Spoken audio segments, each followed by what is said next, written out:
Deep in the Ituri rainforest of the Congo, a hunter reads the forest the way you'd read a room. He knows which vine holds honey, which bird call means danger is close, which shadow on the forest floor means something is watching back. He is Mbuti, and this kind of knowledge, the kind that takes a lifetime and generations before that to build, is really what this video is about.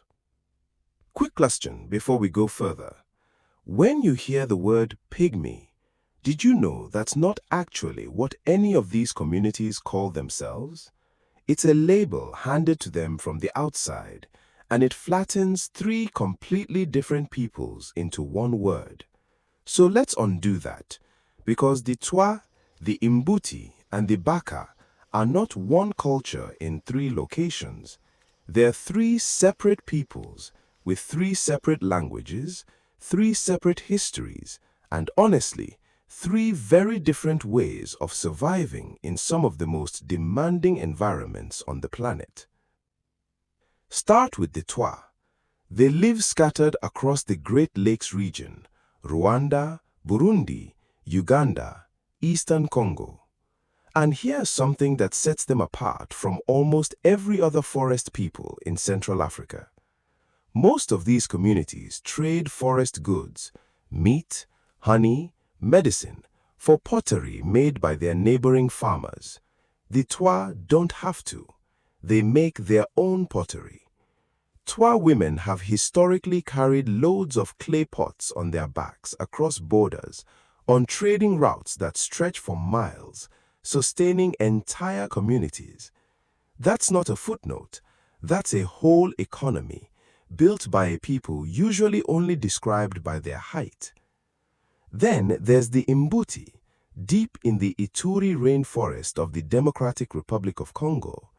They're famous among anthropologists for something called net hunting. Entire communities working together, driving game toward woven nets stretched across the forest. A coordinated operation that requires trust, timing, and generations of shared knowledge. Mbuti society is strikingly egalitarian. No chiefs, no rigid hierarchy.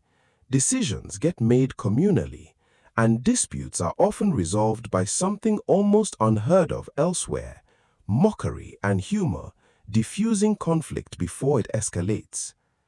And then further west in the forests of Cameroon, Gabon, and the Republic of Congo, the Baka, semi-nomadic forest specialists whose spiritual life centers on a forest spirit they call Jengi, invoked through ceremony to protect the community and maintain balance with the forest itself. Baka pharmacological knowledge is so extensive that outside researchers have spent years documenting plant remedies these communities have used for generations, long before any of it reached a lab. Three peoples, three economies, three belief systems. The only thing that gets consistently flattened into one conversation is their height. Which, fair enough, let's actually talk about it, because the science here is genuinely strange. For decades, the assumption was malnutrition, tough environment, poor diet, smaller bodies. Simple story. Except when geneticists sequenced the DNA of the Batwa in Uganda and the Baka in Cameroon and Gabon, they found the short stature wasn't coming from one mutation like classic dwarfism.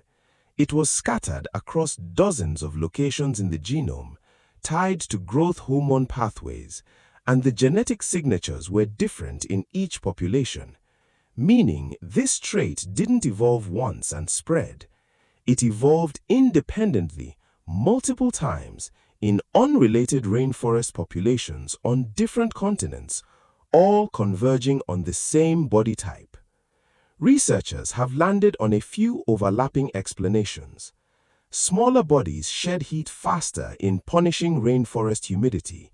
They move through dense undergrowth with less effort and fewer calories burned. And some researchers argue that in environments with historically short life expectancy, reaching reproductive age earlier, even at smaller size, may have been favored over time.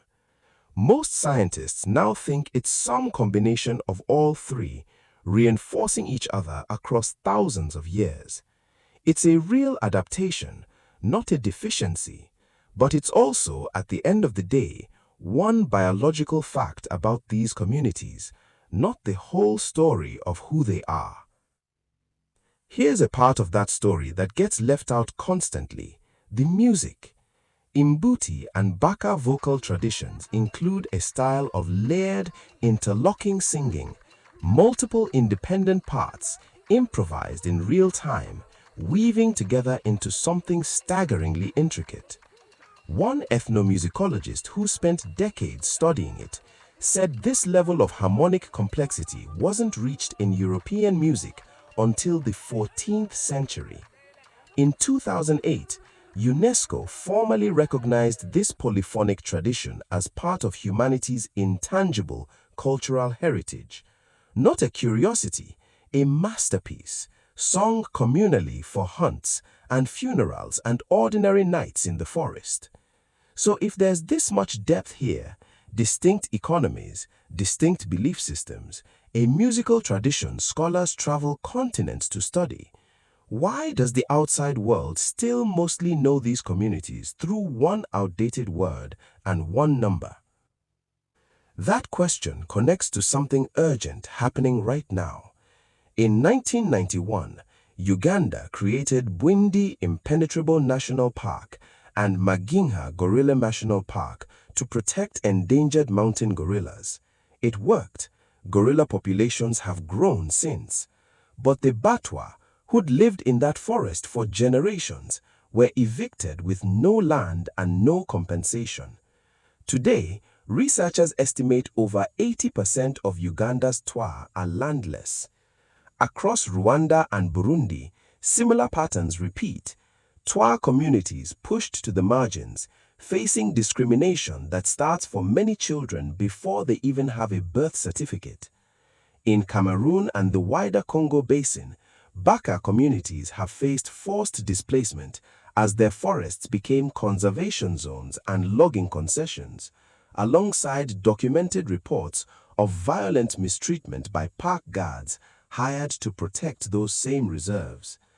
And in the Democratic Republic of Congo, during the brutal conflicts of the early 2000s, Mbuti communities in Ituri were deliberately targeted by armed groups, driven from their homes for simply being who they were.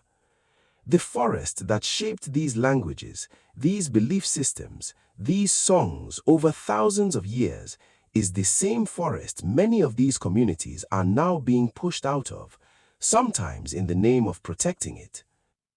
So maybe the real story was never about height at all. Maybe it's this: three peoples who built entire civilizations of knowledge around living with a forest most of us will never set foot in, and who are still fighting right now just to stay in it.